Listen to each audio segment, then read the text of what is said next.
What's up, people? Welcome back to Nuts and Bolts Sports. The boys are back. Raj, Jordan, and Henry. I know I haven't been here in a while, and we didn't do a show last week, but you guys have been holding down the fort. But yeah, we're back. We're talking All-Stars this week. The game is not too far away now. We'll get into some discussion, I think, a little bit later about the situation itself for the game. But before we get into that, we do want to make our picks for the starters and the reserves here. As we were kind of discussing off the air, there's going to be a lot of overlap here, but I'm hoping once we get into like the sort of lower numbers of who might get in, we might get a little bit more fun discussion. But let's just go ahead and kick things off here. And let's do starters for each conference, and then we'll do reserves for each conference. All right.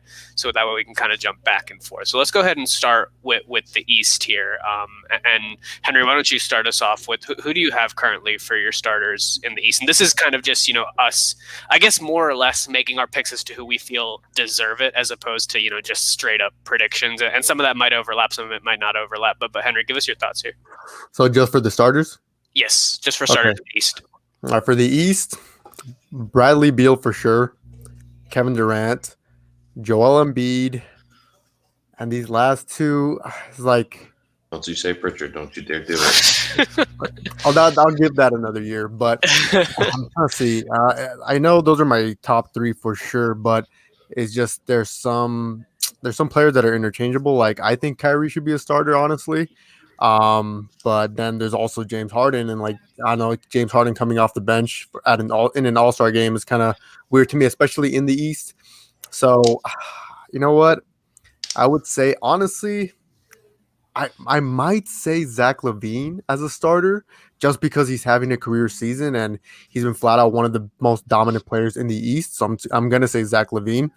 And for the last player, I'm probably going to put Kyrie. So that's my top five. I know it's very debatable. Someone debate me. Yeah, well, Jordan, why don't you debate him because you had some facial expressions there. I'm going to leave this open so we can get all the facial expressions honestly, here. I probably forgot some players. So can I tell you one guy you forgot? Oh, Giannis. Yeah. I'm like, man, I told you guys it's already on the screen. You have to live with it. It's set in stone now. Yes. It's been a long day. But I forgot about Tatum and Jaylen Brown, but you know what? It's right there. Okay, so we'll go with those. For me, definitely KD and Embiid as well. They're both having phenomenal seasons. Obviously, Embiid's probably a top 3 MVP candidate. KD is still one of the 3 or 4 best players in the world. Is playing really well, so they're automatic locks for me. Giannis as well. He's having another great season. I know we're probably not talking about the Bucks as much as we normally would, just because I feel like everyone's on cruise control with them in the regular season. But he's still doing a lot of great things on both ends of the court. I also have Bradley Beal. I think last year I was a little bit more hesitant on him being in the All-NBA and All-Star discussion just because I thought he was a really good stats but bad team guy, and he still kind of is in a way, but he's doing a lot of good things. And to score 33 a game you got to give credit where credit's due, especially with the pieces he has around him. And then the last starter I have Jaylen Brown. I think that he has been absolutely phenomenal, especially when Tatum's been in and out of the lineup as well. I think, Brown's taken a big leap forward. He's a great two-way player. He's able to, his offensive game has grown a lot. His defensive game has always been there. And I know Boston's struggling, but I don't think it's really his fault at all. I think he's done a lot of great things for them. I know you could make the argument, and maybe Raj has, Kyrie or Harden here, but to me, Kyrie, he's missed too many games. And I'm not judging him for missing the games. I get it. Like, he took the mental health break. That's fine. But that just disqualifies him in my eyes. And then Harden, kind of same thing. He showed up late, didn't start the season on time or in shape, and dogged it in Houston. And before, basically whining and complaining to get traded to Brooklyn. We've covered that every which way on this show, so I won't get into it any further. But just to me, that you do get penalized for that as well. And the penalty, they're both obviously worthy of being in the game, and I'll get to them in the reserves. But the penalty for some of their actions is that they don't get to start. So I go Bradley Beal, Jaylen Brown, KD, Giannis, and Embiid.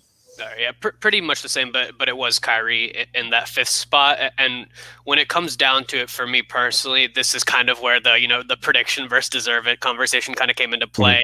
And it was a matter of, I think Brown and Kyrie are equally essential to both of their teams, to Brooklyn and to Boston.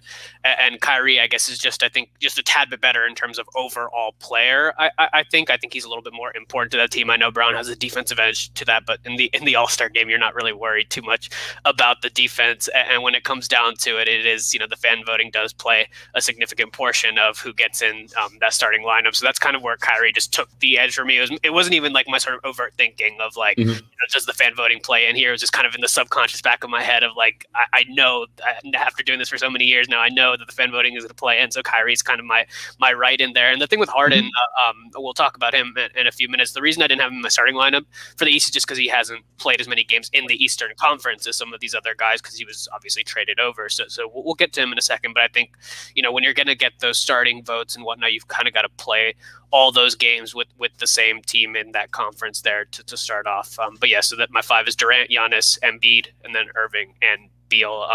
Pretty much you guys covered all the bases with all the other guys. The thing about Beal is I think Beal, it's going to be interesting to see if Beal, does come available in some trade talks before the All-Star game starts. I know it's always back and forth with Beal, but that was kind of the reason I was a bit hesitant. But I was like, if we're talking about who's there right now and who deserves it, Beal certainly does deserve it. He's a fan favorite and he's a really good player at the end of the day. And Washington is struggling for sure, but Russell Westbrook is definitely not getting in there. Well, I'll say that much. But let's go ahead and start off with our West starters now. Henry, do you have kind of as crazy of your Eastern? I'm pulling up the list right now just so I can make sure that double check. I don't want to hear like Christian Wood, the starting lineup or anything like that. All right, so for the West, I feel like it's kind of obvious for everybody. Starting point guard, I got Steph Curry. I think Steph Curry is hands down the best point guard in the league, and I think he's proving that again. I got LeBron is having another dominant LeBron season. One of the front runners for MVP. Jokic, Kawhi Leonard, and I would try to say Anthony Davis, but with his injury, on a Wednesday afternoon. Yeah, just like with his injury coming up, and it's just very concerning for not just Laker fans, but also talking about All-Star voting and everything. He's one of the front runners. He's got more than 2 million votes. But is it reported that he's going to miss the All-Star game?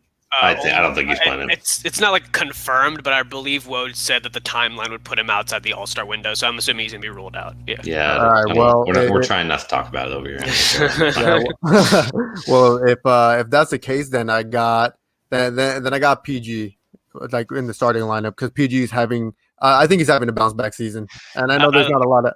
I love how far we've come from playoff Henry talking nothing but smack against PG to now he hasn't been a starting lineup. That was all of us. But that's my starting 5: Curry, PG, Kawhi, LeBron, and Jokic. And there's also going to be it's not West versus East anymore. There's that draft. Whoever's the leading player and everything like that. So things are going to get mixed up. But for representing the starters in the West, I think. I don't know how you can debate with that. I'm looking at the list right now, and I guess my only other option would be Christian Wood replacing PG for that, Anthony Davis position. But I'm gonna pass it on to Jordan because this is his side of the aisle. Yep. Yeah. Welcome to the West All-Star picks for me. Now most of mine are the same, so I'm with you. I have Steph Curry. The only guy I have in there, I have Luka. Because I think he got off to a slow start, and basically everything that we've read is that he didn't think the season was going to start when it did. And it stinks, but he admitted to that and he owned up to it, and he's been playing a lot better as of late. It's been translating to some wins for Dallas. You watch them. I've seen him a couple times on national TV in the last 2 weeks, and I'll tell you, none of it is his fault. He's got, Porzingis is out there looking like a shell of himself. Josh Richardson kind of stinks. They're relying on Luka and Jalen Brunson and Maxi Kleber to win games, and that's only going to get you so far in the West. So Luka's, flirting with triple doubles every night. He's having monster games. He's going 1-on-1 against Dame and Steph and all these guys in these battles. So I think he's earned the right to start. And then it's the same. LeBron, Kawhi, Jokic, I think those are all locks there. LeBron doing what he does in year 18. Don't like that he's having to play 38 minutes against Minnesota, but he's carrying them right now, and he's going to have to for the next couple of weeks. Yeah. Kawhi, obviously dominating again. Both ends of the court. The Clippers are looking really good. My only concern, I guess, if you had to make the argument against Kawhi, is just the load management thing again. He's missing, every other back-to-back or whatever it is. And then Jokic is probably the biggest lock, besides maybe Curry and LeBron, out of everybody in the entire league, just of how well he's playing for Denver. They got off to a little bit of a slow start, but they've really been picking it up. And I mean, they lost last night to Boston, but I think he had like 43. I mean, his offensive game, he's really taken that next step forward and is really asserting himself, kind of what we asked him to do last year, what we wanted him to do in taking over these games and taking advantage of mismatches. So he definitely deserves to be starting. Even if AD was healthy and playing the All-Star game, I would have still probably picked Jokic. I don't think there was really too much debate there. Yeah, I had the same as Jordan, the same five: Curry, Luka, LeBron, Kawhi, and Jokic. And the crazy thing about it is, like, when you look at the MVP conversation, I'd say, you usually typically discuss, I know since we've gotten into like the award show style of NBA voting and whatnot, like, we've gotten down to like the top three is really the ones that we're discussing. But back in the day when we used to talk about like the top vote getters, we always would discuss the top four. And I'd say three of the top four candidates right now, because Curry's kind of snuck in there and maybe edged out KD a little bit in terms of my rankings of overall MVP players, is Curry, LeBron, Jokic, and Embiid. So three of the four are right there. Mm-hmm. And then Luka and Kawhi on any, in any given season, I think from this point forward, could be top two MVP candidates. So it's just like all five of those guys are potential MVPs there in the West. And like Henry noted earlier, it is going to get shaken up once the teams get drafted and whatnot. But like, it is pretty competitive out there in the West. And for, a good amount of guys like LeBron and Curry and Jokic to have those sort of locks in this position, it just kind of speaks to how good they've been this season, even if Denver started off a little bit slow, picked it up here, and same thing with Golden State. But LeBron, I think, is currently probably your leader for MVP, and then Luka and Kawhi. It's just like it really doesn't get. If you had to like lock in that five as your starting lineup, East versus West, I don't think there'd be even a chance in this game moving forward. But the lineups will get taken up.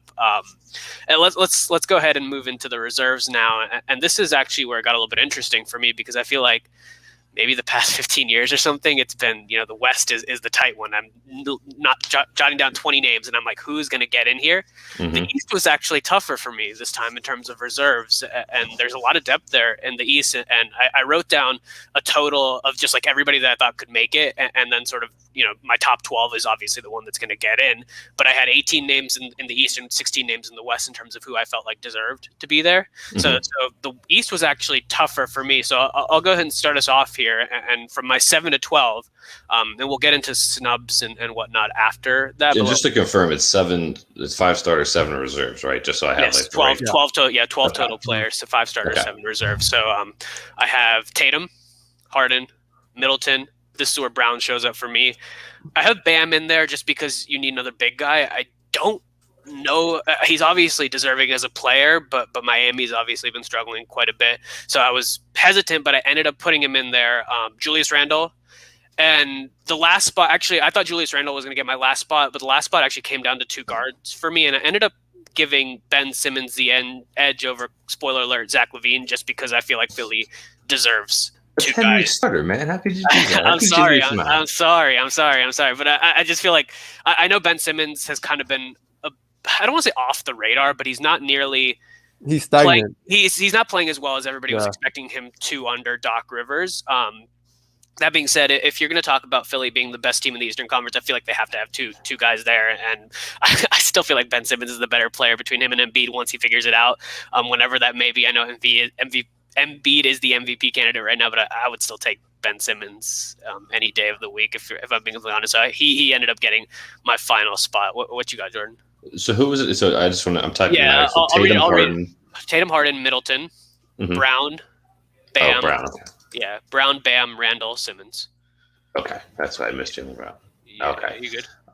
Yes, I mean I'm definitely similar in a lot of ways as well. But I agree with you. It was very tough. I mean, I think just between both conferences, I think it really speaks to like the overall talent level that we have really in the NBA right now. There's so many guys every night that are putting up monster numbers, and they're going to be shut out of this game, whether it's even as a reserve. So it was definitely tough.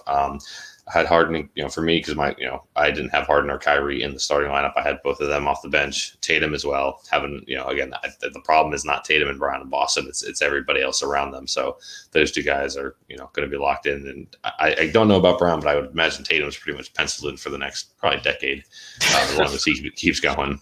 Yeah. Chris Middleton, I think he's playing really well. Very typical Chris Middleton season, kind of under the radar, but then you look and he's like shooting 50, 40, 90, and he's playing excellent defense. And he's not so quietly the guy that they go to down the stretch when they need big shots, because he's the guy that can shoot. I also gave it to Bam Adebayo. I know Miami's been struggling. They've had a lot of COVID stuff too. Like Jimmy was out for 2 weeks.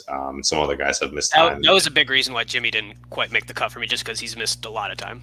Yeah, I agree. He's just missed a little bit too much time. But Bam's really done the best he can, keeping them afloat. His offensive game is starting to hit more outside, not like 3-pointers, but like 15 to 18 footers. He's working on his game there. I did also have Ben Simmons. I think you saw it the other night in Utah without Embiid in the lineup, even though they lost that game. Simmons, I think, was like 42, 12, and 9 or whatever. You saw what he could do when he really puts his mind to it. And I think, there's a lot of Philly fans out there that are really frustrated the fact that he's only scoring 15 a game. It's like, listen, like they're not asking. I don't think they're asking him to go out there and score more than that. I think they're asking him to go out there, get everybody involved, make sure Embiid gets his touches down low. They're trying to get Curry open looks. He's hitting them at a 50% mark from 3-point range. Danny Green, you're trying to get him involved. I don't know what his percentages are, but I imagine they're not great. And Tobias Harris is having a 50, 40, 90 season as well, one of his best seasons ever. So Simmons' job is basically to kind of stay out of their way and get the easy buckets in transition. And then on the flip side, he doubles as one of the 3 or 4 best defensive players in the league right now. He was my pick at the beginning of the year for Defensive Player of the Year. And I think that right now he's right there in that conversation with him and Gobert. I think they're probably 1-2 for that. And it's going to be really interesting to see if, usually it's a award that goes to like power forwards and centers. It's going to be interesting to see if Simmons can steal that from him. So I think he's earned it for that play as well. I mean, he's guarded, I think, what was in the last 2 weeks, he guarded LeBron. LeBron had a good game against Philly, but Simmons did probably the best job of anybody in terms of being physical with them. And I think Simmons guards LeBron better than anybody in the league, if I'm being honest. Yeah, he's got the size. He's got the size and the length, and I think LeBron knows that. That's why they've gotten smoked the last 2 times they've been in Philly, because Simmons and Embiid have been able to really bother those guys. But then like a week later, he was guarding Dame Lillard and guarding him pretty well too. So that versatility, I think, is why he should be really in that conversation. And the last spot, I was torn, man. I did have, I was looking at Levine, Levine, Sabonis. I had Drew Holiday in there at one point. I was really flipping there. And I ended up going with Randall just because I think his overall body of work's been really good. The Knicks are in the playoffs, so they're winning, at least right now. And then, I had that, 42 or whatever it was last night. That just was like an exclamation point. I thought at the beginning of the year that it was going to fade, but he hasn't. He's done a really good job. Obviously a former Laker great. I was waiting for you to say. Yeah, I was waiting on that. Well, spoiler: I don't have Jordan Clarkson on the West, so I'll just say that he's another former Laker great who's playing really well too. Potential 6th man of the year there. Oh, absolutely! I think he's the front runner. But yeah, Julius Randle has just done a lot of great things. He's expanded his range of shooting the ball, 40% from 3-point range, and the playmaking has been so impressive, right? I mean, he's not a guy that I ever thought would average 6 assists a game or whatever he's averaging, but he's done a really good job for the Knicks this year, and he's a big part of the reason why they're winning. So he's here in that last spot. Yeah, I think the thing with Levine, when it came down to Levine and Randall and Jordan, you and I had this conversation 1 night ago, 2 nights ago, something like that. We were talking about this, and it was basically just Chicago is not playing as well as New York right now. And Randall, I think, had a couple more of those statement games, like you said, the 40 play. He had one against Cleveland earlier in the season as well. He's just playing better than Levine straight up. And Levine, I think, will get there eventually, but he might need to move from Chicago to get there. And Henry, before I toss it to you, I just want to jump back to the Simmons thing that you mentioned earlier. The thing about Simmons is he's staying out of their way, but he's kind of just, he's still doing most of the playmaking there in Philly. And that's kind of what you really need out of Simmons more than him being a scorer is him to be a playmaker like LeBron. I know LeBron's going to get his 30 points a game, even though he is a quote unquote playmaker, but Simmons, if he plays a similar role to LeBron and, gives you somewhere between 15 and 18 a night, I think you're satisfied with that. So that's really where I think Simmons kind of excels, honestly. But Henry, what's your reserve lineup there in the East now? All right, can I do a swap real quick? It's set in stone. It's set in stone. I'm gonna shame myself for putting Giannis in the reserve. What you got? No. Now that Jordan brought it to my attention, I just want to swap real quick. put Giannis into the starting lineup. That's fine. Because that one you get one. You get one take. All right. And then I still want to put Zach Levine. He's going to be reserved because he's averaging 28 points a game, 51% shooting from the field. So not that far off in the playoffs. Like they're like the 9 seed, I think, right now. Yeah. Just recent. They were towards the bottom right until recently. I think they won a few recently, and that's kind of why they jumped up. But I still don't know if they're going to make a push for the playoffs. Honestly, I don't. But I think he's emerged as one of the clutchest players in the league. Honestly, I'm not saying like right, but because I think the clutchest player in the league is Damian Lillard, and I think we can all agree on that. But I think Zach Levine is right up there. He took that role, as a shot creator, and from that, he's averaging those 28 points on 51% shooting. So that's amazing efficiency from him. I think he finally deserves his All-Star nod. I'm surprised none of you guys had Trae Young, huh? No, I think he plays like it's not even that he plays no defense. He plays like negative defense, and I just don't like.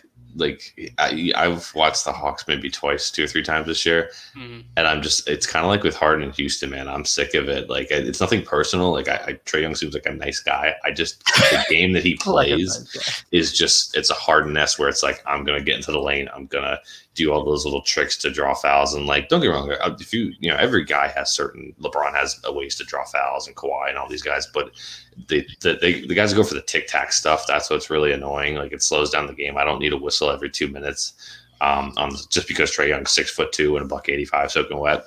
So for me, it just doesn't do it. I mean, offensively, he's very gifted, but it's also not totally translated to wins either. If he was carrying them to if they were like in the Knicks spot, it'd be one thing, but they're 11-16 right now. Yeah, they're struggling, and they're struggling. I think even more than a lot of us were expecting them to, which is kind of a disappointing thing. And you expected Trae Young after making the All-Star game last year to kind of take another step forward and really be that guy that Atlanta could rely on, and he just hasn't quite become that. And I think in the All-Star game, he is kind of the player that's made for the All-Star game where he's going to jack up 30-footers and drain them, more often than not. But at the end of the day, again, like to what we started this conversation with, the East is pretty deep. And when I was writing down the names, I looked at my 12 and I was like, oh, Trae Young's not there. And he was the 17th name that I wrote down.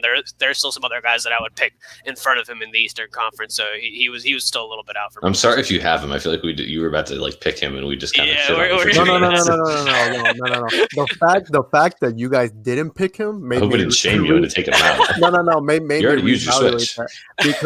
Because I was thinking that not to get too deep into it, but he was an all-star. He was an all-star starter last year alongside Kemba Walker. So obviously Kemba Walker fell off. Oh, how far we've come! And you know what, man? A lot can happen in a year, but I think a lot of things are also happening with the Hawks, with John Collins in circulation with like trade talks and stuff. So there's a lot of dynamics happening. They started off 4-0, and now they're struggling, unfortunately. And I wanted to see the Hawks in the playoffs. I'm not saying they're not going to say it, but they're kind of putting themselves out of the picture. So throw back to a simpler time when the Hawks were undefeated and everybody's like, Cleveland's going in there, they're going to get rocked. Cleveland beat them. Cleveland was like 6-1 or whatever at that point, and now both these teams are terrible. Yeah, that 2015 Hawks team was the best mediocre team in NBA history. Yeah, honestly. I'll give you the Hawks season recap in like 15 words. Trae's good, but plays no defense. John Collins hates Trae Young, and Rajon Rondo sucks. Was that 15 words? Did anybody count? I don't know. 16. No, but okay. So this year I got to leave Trae Young out, unfortunately. But so for the rest, it's Zach Levine, James Harden, Jaylen Brown, Jason Tatum. Got to put Bam Adebayo in there, even though the Heat are struggling. But Bam just, he's having a solid season himself. Julius Randle for sure. I honestly freaking love the way the Knicks are playing right now. And the young talent that they have, and I'm not a Knicks fan. Yeah, but I just think it's good for the league. I mean, they have a solid, young core. I really wish they had fans for that, because I feel like I've only been to 1 or 2 games with the Garden, just living on the East Coast. But one of them was when Porzingis was there, and he had his career high then at the time of 36 against the Pistons, and it was a random Tuesday night. But when he got hot, the Garden, when it comes alive, it's nothing else in sports, really. Nothing beats going to the Garden for a game, Yeah, so I really hope that they get fans back in there soon, just so, because the one time the Knicks are good, there's no fans, There's no Charles Oakley for Dolan to throw out. I feel bad. There's just nothing going on at the Garden. What do you expect? honestly, but hopefully they can. I think there's we're in the route to get fans back, but that's another conversation. I think for the last spot, I would have to put. I don't It know is if tough. Yeah, it's super tough, and I honestly don't think I can put Ben Simmons in there. And just because of that factor that he stays stagnant, within the last few years, like I want to see that improvement. I'm not asking him to. He dropped 40 the other day, like we know what he's capable of, but it's just he needs to finally take that next step.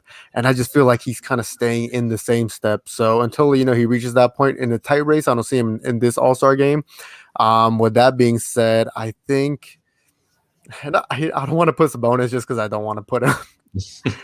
he did slow down a little bit. He's been a little up and down. He had a really strong start before he got hurt, and I think he would have been a lock had he not gotten hurt. But I think if Indy maybe had kept Oladipo, or if LeVert was actually playing right now and they had won a little bit more games, I think he probably still would have been in there. But they dropped off a little bit just because they don't have the talent pool around Sabonis for it. Because Sabonis is a playmaking big as well. So if he doesn't have the sort of pieces around him to help him excel in the middle, then that's obviously going to help or make him struggle as well. Right. Well, with that being said, I think I'm going to give my last spot to Jeremy Grant just for the fact that last season he averaged 12 points per game on the Nuggets. We all know he didn't play too much of a big role. But now he's averaging 24 points for the Pistons.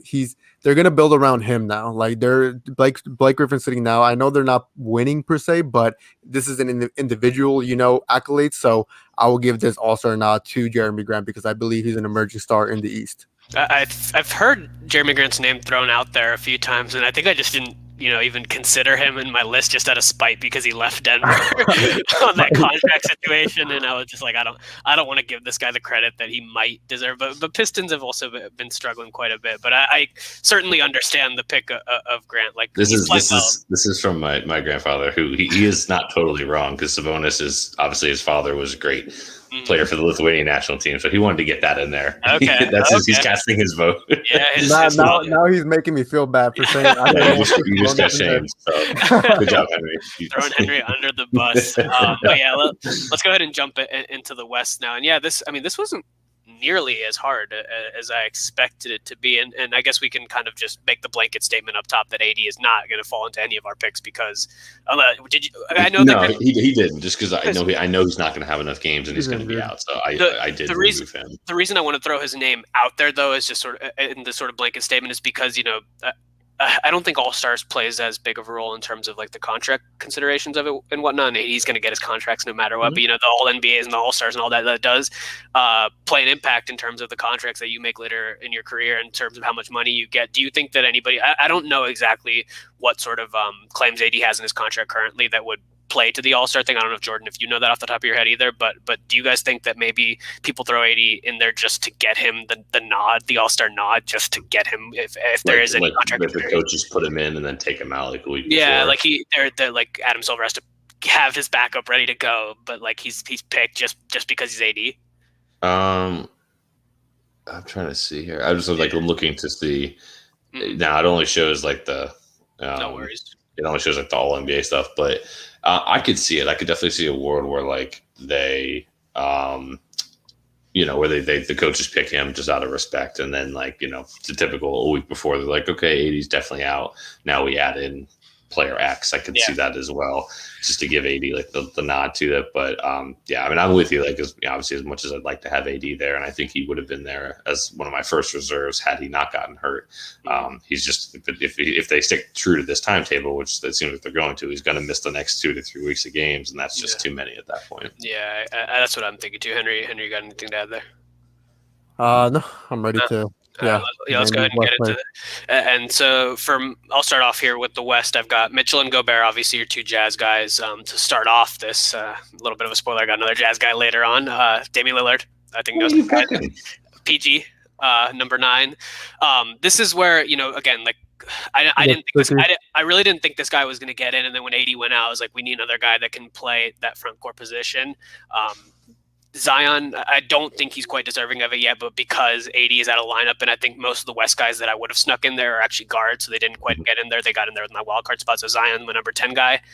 Mike Conley, I think he's going to get in. I think because Utah's he's finally going to get one after 14 years. I've been saying this for so long. Mike Conley is my favorite guy who may never make an All-Star game, but I want him to make an All-Star game because I love Mike Conley, and the fact that Utah is up there and he's playing really, really well this year. I feel like people are going to acknowledge the fact that this is his chance. Like if he doesn't get it now, it's never going to happen. So I think everybody wants to say All-Star Mike Conley. Like everybody loves him, so I think he's going to get in there. And for my last guy, I went with CP3 over Booker, just because I feel like he's really the core of that team. I know Booker is a scoring guy, but I think CP3 is still the heart of that team, and he hasn't dropped off at all. Like I think again, we were expecting him to drop off after last season, even though playing alongside Booker and Aiden there down in Phoenix, but he's just as good as ever. It's kind of insane to just see this guy truck along the way that LeBron kind of has in a similar way, where like obviously Chris Paul slowed down a little bit, but he's found this sort of groove later in his career where he's just like pounding out this really nice rhythm, and I definitely have him there in my top 12. So just to name those off again: Mitchell, Gobert, Lillard, PG, Zion, Mike Conley, and CP3. What you got, Jordan? So the West, it is kind of tough the more I do think about it. With AD being out, I feel like we do kind of need another big guy. I was kind of looking at the list. I forgot I had AD still saved in my notes. And, obviously I have Horton Tucker, Caruso, Kuzma, Harrell. Like those are the standard reserves guys, obviously, because I'm filling this out with just Lakers. That's a joke, by the way. Yeah, but sure. I'm with you. In order, I have definitely Dame Lillard. I totally would listen to the argument for him over Steph Curry. I'm not saying I would go with it, but Dame definitely deserves to be in that conversation. And I feel like he's just the cursed guy of he's in the wrong time. Like if he comes along and if he came along now, if he was drafted this year and then 4 years by the time Steph's done, then he could take the reins and be a starter. But he has just come around at the time when Steph and now Luka have just come in and taken those starting spots. So I feel bad for him, but he definitely is going to get in as a reserve. As much as I've slandered him here on this show in previous, episodes past, Paul George has been playing very, very well this year.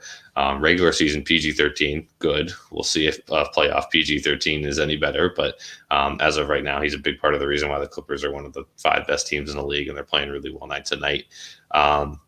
I also have Rudy Gobert. I think to be honest, I think the only Jazz guy that I have. And it's not a knock on Mitchell. I think Mitchell is playing really well. The whole team is playing so well. They have Bogdanovich back. Mike Conley really struggled last year, and he's playing up to the standard level that we expect from him. And Gobert is obviously doing a lot of things. I just think Gobert impacts the game so much for them on defense, with his rim protection. I wish he did a little bit more offensively, but at the same time, Utah doesn't ask him to do more offensively, so I can't really fault him for that. And I think Mitchell, you look at it, you see him closing out big games, and I'm all for Donovan Mitchell, the hype train and everything, but his numbers are basically the same as they were last year and every other year, so it's not like he's doing anything above and beyond. So Gobert is kind of the only Jazz guy. I went, as much as I feel like I'm having to eat a little crow here because I've also slandered this guy in the past. I went with DeMar DeRozan. The Spurs. Wow. Okay. Let me explain why. So. I understand. I completely understand why. I just wouldn't have expected it. Yeah. I am noted. If you go back to my tweets and everything, going back to 2015, whenever the Cavs and Raptors were playing every year, and DeMar DeRozan stunk in the playoffs. I have never been a DeMar DeRozan guy, but he's putting up 19, 20, basically 20 a game. He's putting up a career high 7 assists. He's actually shooting some threes. He's shooting almost 2 a game and hitting 33% of them, which is not great, but it's better. And the Spurs are winning. I mean, I think he's a big part of that. They obviously I think guys like Dejounte Murray and some other guys are a huge help, but LaMarcus Aldridge hasn't quite been. He's starting obviously to age a little bit and phase out. So DeRozan's been the key factor for those guys. He's been really good down the stretch for them, and he's a big part of the reason. I mean, they're 16-11. I would have never had them 16-11 this point in the season. Last year I said, don't bet against the Spurs, don't bet against Pop. And it was the first year in 21 years or whatever that finally backfired, but it seems like they're back on the train again. So I feel like they have to be rewarded in some sense with the guy. And DeRozan's who I picked. So it's at Dame, Paul George, Gobert, DeRozan. I did also go with Chris Paul over Devin Booker. Booker is doing a really good job. It's literally nothing against him. I just think that Chris Paul coming in there has made such a difference in terms of their on and off the court. What he's done in the locker room, leadership wise. His numbers aren't it's not like they're eye popping in any way, but I think just what he brings to the table and the fact that Phoenix is rattled off. What are they like 5 or 6 in a row here? Oh, I guess they lost. They lost the other night, but they lost last night because they blew that 24-point lead or whatever. But they're 8-2 in their last 10, and they're 17-10, and they're only a couple games behind the Clippers and Lakers. So, huge props for him there. Another guy that I had that I totally see the case against him, just because their team is not doing that well. But I also put SGA in. Which might come as a little bit of a surprise, but he's quietly been like the only reason that the Thunder are really in these games, other than maybe like Lou Dort. Yeah, gotta give Lou Dort some props as well. But SGA, I mean, he basically went to Chris Paul school for the last year or so. Yeah, he was my pick for most improved because of that. Yeah, and he's averaging. I mean, I know. Let's see. Okay, so he missed last game, but he's up until the last game, he's averaging 22, 7, and 6. He's shooting 51% from the field, 38% from three. And again, they're only 11 and 16, so it's kind of, I guess he's like the West version of Zach LaVine for me. But I think he's done enough to earn the spot. So it's 6 guys. Yeah, so I have one more guy to pick, and I forgot I had Anthony Davis in the notes, so I was like mindlessly reading it. It's tough. The West is kind of tough. I feel like we need a big guy, but I don't know if I want to give it to Zion because like he's also kind of secretly bad at defense. So I really didn't. And New Orleans hasn't done. You know what I mean? It's not like New Orleans has exceeded expectations in any way. They're going to trade Lonzo. That's what's going to happen. You keep quiet over there. No, True. All instincts would say take a big guy because we need to replace a big guy, but I don't abide by normal rules. So I'm going to say De'Aaron Fox. He's played well enough over the last couple of weeks, and I think he's going to continue to play well moving forward. See, look at that. I kicked Henry out for that comment. No, I think he's played well enough over the last couple of weeks. I think he's going to continue to play well. He's a big part of the reason why the Kings are staying afloat. I mean, they're 12 and 15, but I feel like they could easily have like 6 wins if he didn't have some monster performances for them. So I'm going to reward him because that's kind of what the all the NBA stuff. I think winning matters a lot more. To me, anyways, you have to be winning games to be considered one of the 15 best guys in the league. But when it comes to all-star stuff, if you're doing enough to keep your team afloat every night and doing some of the things that Fox is doing. So my long-winded answer is Dame, Paul George, Gobert, Chris Paul, DeRozan, SGA, and De'Aaron Fox. I know that was like a long-winded monologue because I had to like talk through some things. But those are my picks. All right, Henry, what you got? Can't believe I picked DeMar DeRozan. Hard. I guess it just shows also like how talented the league is right now. It just makes it more difficult for these types of conversation. But I guess I'll start off with the obvious: Donovan Mitchell. I'll put Donovan Mitchell, Luka. Even Luka admitted it with an interview with Stephen A. Smith that he's not playing well as of late, or like he's playing the way that he wants to play. The fact that he acknowledges that, I think he knows he deserves to be at least to come off the bench in an All-Star game. Donovan Mitchell is kind of weird saying that he's a reserve, even though he's the leader of the best team in the league. So for him to come off the bench, that just goes to show how difficult it is to make it in the West.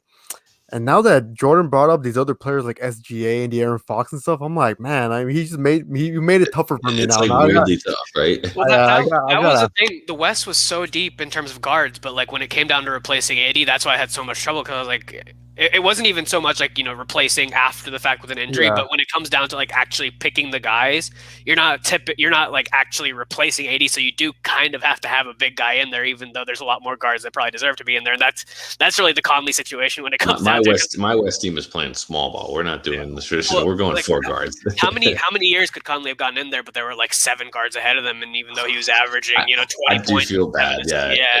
I do feel bad, but I also heard it the other day on a podcast. It's probably your boy Bill Simmons. Either he or somebody who he's talking with made a good point. It was like, as much as we would all love, like for that exact reason of like Conley has deserved it in the past. He's like, but unfortunately, like that's not technically what the All-Star game is. You're not making up for past things. So like, much as I would love to have him there, like I think if we could have like a guy who's there in spirit, we can vote Conley into that. In spirit, they get like a ribbon or something. Yeah. Well, here's the thing, and this goes back to a comment that you made earlier, Jordan. Like with all NBA, I think they don't really play the career game. with All-Stars, they do sometimes play the career game, and that's why CP3 keeps getting in there, and Melo is getting in there longer than he deserved to, because they just kind of they kind of give guys either they get routinely picking these certain guys, or they give the guy the career award. So my only counter to Mike Conley is, would we be so high on him if he didn't suck last year? Like if he had played close to his career numbers, because he's basically averaging his career numbers. He's like 16 and 6 this year. Yeah. His field goal and 3-point percentage are pretty much on par, which are very good numbers. But like if he stunk last year, and that was a big thing. It was like, what's wrong with Mike Conley? Why isn't he playing well? If he had put up normal numbers last year, and then did this year, I feel like it may not be like as big of a thing. However, we might have had the same conversation last year, because if Utah was winning because of Conley playing better, we could have. So it's tough. It's like 6 of one, half a dozen of the other. It comes down to Utah being the hot ticket right now, and there's more often than not, there's one team that surprises and they end up getting more All-Stars than some people think they deserve or some people were expecting. And this year it's Utah. Utah is the top of the league right now, pretty much. And I feel like Raj, real quick, ask me my thoughts on Utah. I don't want to ask you your thoughts on Utah. I want to let Henry finish his thoughts. You're gonna say, "Oh, I'm not worried about Utah." Henry, do you want to ask me? Just be like, "What are your thoughts on Utah?" What are your thoughts on Utah? He's gonna put that stupid Squidward thing. Yeah, I knew it. Right.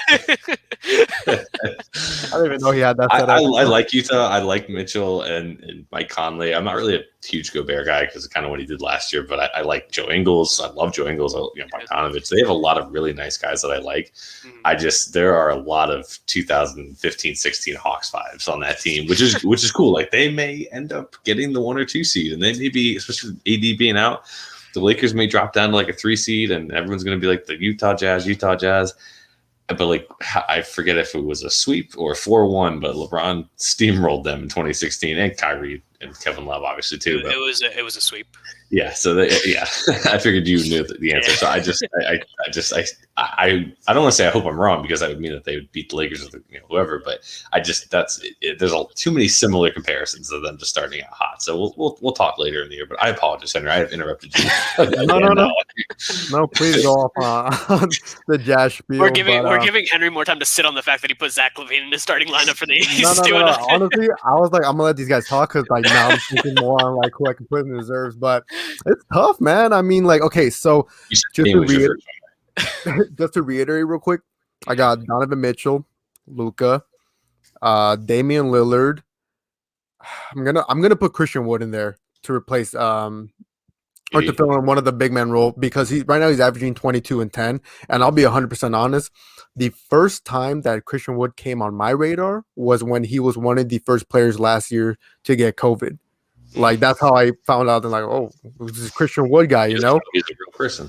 Yeah, and then he obviously he wasn't on the NBA map on the Pistons and stuff, but now like he put himself on the map. He was very ostracized by so many analysts saying he's not gonna fulfill this and that, and he's proving everybody wrong. I know the Rockets aren't playoff contenders right now, but I do think he is the best player on that team. He's throwing out big word. What are you, Stephen A. Smith, reading the source before you come on? No. Anything else for us today?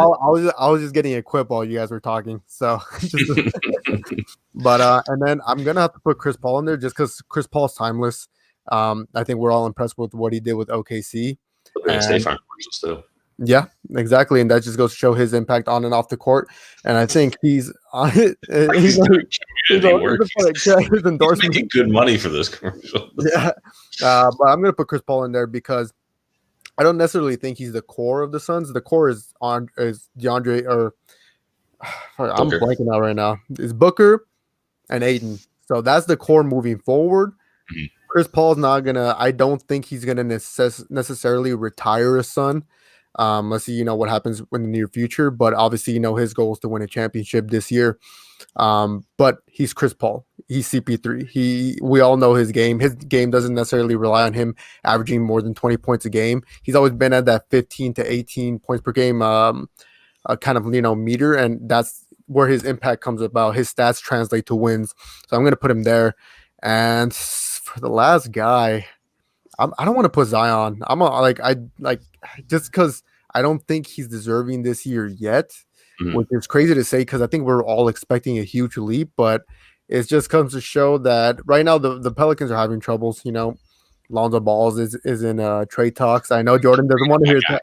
I know Jordan doesn't want to hear that, but there's like talks of him going to the Bulls and whatnot, and like, okay, how's that going to affect Zion's play, because it was supposed to be the dynamic between Lonzo and Zion and everything. Well, so they didn't have Steven Adams playing center, clogging up the entire lane. Poor Zion can't go anywhere. Yeah, him and Ingram go to drive, and Adams is just like, what is Adams going to do? Stand in the corner? Yeah, no, right. So we'll see what happens with that. So that's like one of the reasons why I just can't put Zion. He's not having a dominant season, really, like, or at least to our own expectations. So at least not yet. I can see it next year, but not this year. And to fill in the last spots, I'm gonna put the Aaron Fox. Like, I think, the Fox train. Yeah, I'm gonna put the Aaron Fox, because even though he himself is iffy about the All-Star game, which I 100% agree with him. Unfortunately, they're gonna have to play. I think we all know that. He's finally deserving, to be one of the first King players to be named an All-Star after so long. It just goes to show the direction of the Kings is in his hands. They have a good young core, Marvin Bagley, Buddy Hield, Bogdanovich left, but they're able to kind of stay afloat, hopefully stay within that tournament game range. And aside from that, how many spots do I got left? Do I got one more? You have one. Yeah, Luka, Dame, Mitchell, Christian Wood, Chris Paul, Fox, and then you got, take your pick. You got you can have Conley, you could have DeMar DeRozan, Booker, or somebody that we haven't mentioned. Those are just the names that I see here. SGA. I feel like I need one more. If you want to say Caruso, go ahead.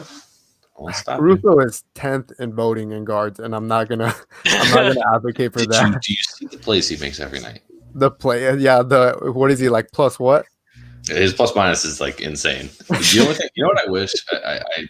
I wish I had a bigger following on Twitter. I wish I was like some famous person, just because I'd love to trigger people with like what I tweeted last night after the block. Raj, you didn't see this, but I quoted the tweet of like him chase down block, and I says Caruso the best chase down block player we've ever had in this league. Meanwhile, like probably the best one is LeBron, like in the backcourt. And like obviously, like I don't have that many followers, so nobody saw it. But like I just wish that I had like couple 100,000, because everyone would be like, "Are you kidding me? It's LeBron. It's this guy." And I'd be like, "Dude, like I know."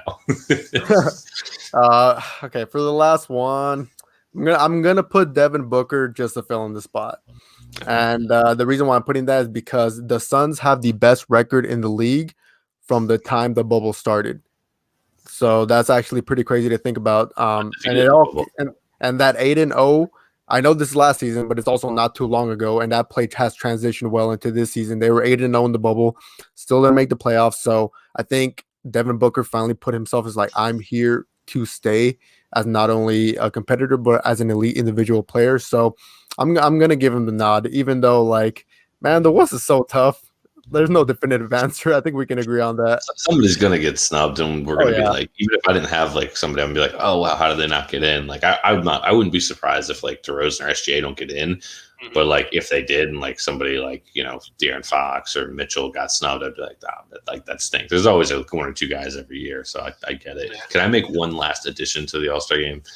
Obviously, like, how do they do the coaches? The coaches is usually it's the best team in the conference, unless that coach coached last year, then they take the second seed. Gotcha. That's weird. I feel like if you keep becoming the top seed, you should just keep getting it. But I vote for this man as coach in the top right corner. No thanks. Give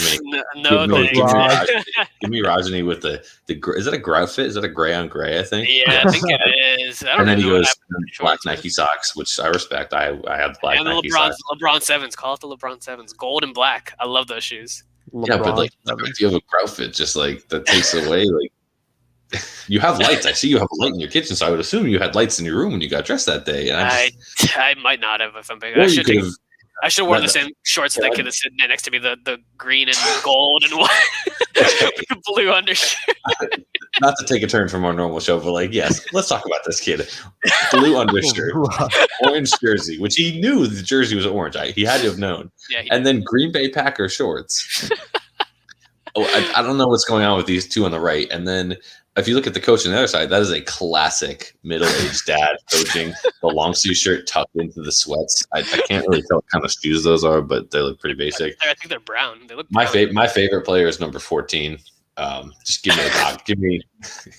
He was your Horace Grant. Yeah, he was our best player. He was our best player. He was our all-star that year. Yeah, anybody who walks on the court goggles, they mean business.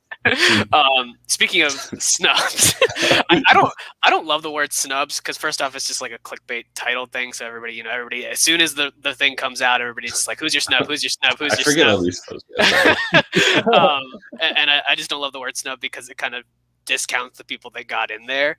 Mhm.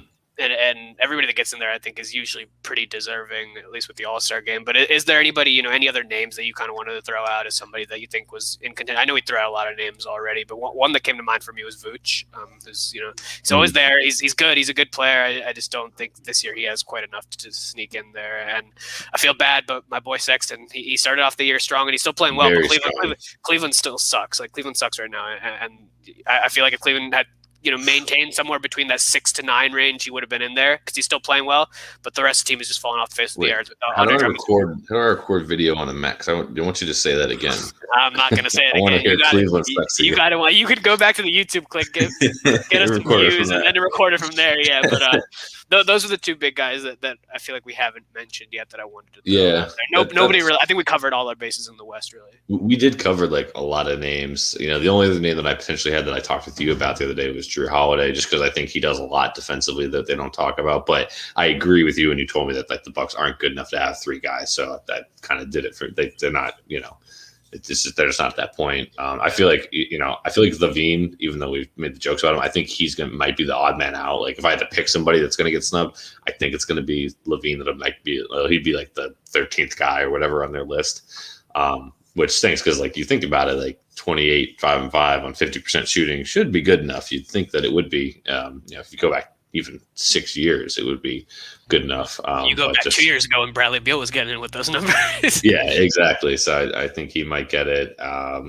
Jeremy Grant was tough for me. I had to keep him off just because, on one hand, props to you for betting on yourself. Props to you for wanting a bigger role and then playing well in that role, which is fine. Like he is playing good basketball himself individually, but the Pistons are 8-19. Like you could be on a team. I think if he's with Denver is 15-2 or 15-12, excuse me.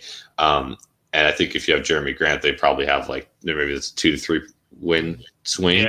Yeah. Like you can't tell me that it was worth like 10 more shots a game to play in Detroit, which is not a fun city anyway, and to play for a bad team and a team that's not going to be good anytime soon. Like that.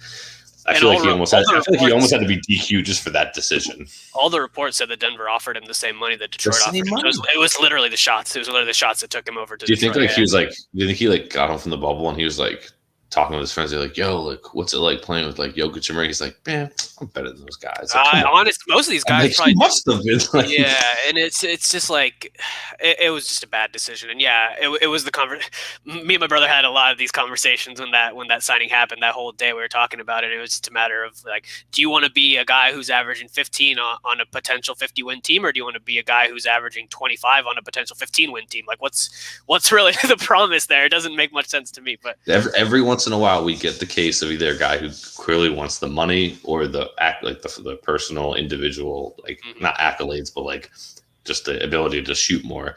And every once in a while, it becomes really clear. And usually, it's clear with the money. Guy takes 4 years, $100 million with a bad team over whatever. But this was just one of those clear-cut situations where he just wants the ball more, and he doesn't value the winning as much. And I mean, again, to each their own. You make your decision, but you do have to live with those consequences. You are not going anywhere anytime soon. So good luck. And so begins the countdown when Michael Porter Jr. is the next guy to do the same exact thing. Probably. But I mean, to be fair, the Nuggets are 7th in the West. Yeah. So if that makes you think a lot. Like Jeremy Grant played, even though he was a role player back in Denver, he himself played a pivotal role for the Nuggets. Yeah, he did. Yeah. So that's why it's an anomaly. Like, why are the Nuggets falling off? They're fluctuating. They're fluctuating. They started at the bottom, they jumped to the top, and now they're back sort of in the middle. They're on this weird roller coaster. They smoked the Lakers the other day. That was the game AD went out. I do have to bounce out of here. I know we're probably wrapping up, but the one thing I do want to point out that I did just see, we do have Lakers Nets tomorrow, which I was already like building the excuses of like none of these games count without AD. KD is out tomorrow, so. Okay. We are officially, it is Kyrie and Harden versus LeBron and Caruso. Just be those 4 guys playing 2-on-2. 2-on-2 half court. The Lakers are probably winning that 11-0. But yeah, just wanted to point that out there. So that does make me a little bit more interested tomorrow, because now it's like the playing field is a little bit level, although we don't really have guys to truly guard. Kyrie. I don't know who we're going to throw on Kyrie, because he's kind of in a rhythm right now. But just wanted to throw that out there. Your boy Caruso is going to take care of it. Yeah. All right. He's getting ready. He's stretching right now, if you can't tell. All right. That'll bring us to a close for this episode. Thanks, everybody, for joining us. You know where to find us. Social media's down there. Check out Nuts and Bolts Sports everywhere. Check out our merch store on Bonfire. And, we'll be back, I guess, next week talking who knows what craziness is going to go in the NBA. Talking Raj's coaching days. I'm going to end this broadcast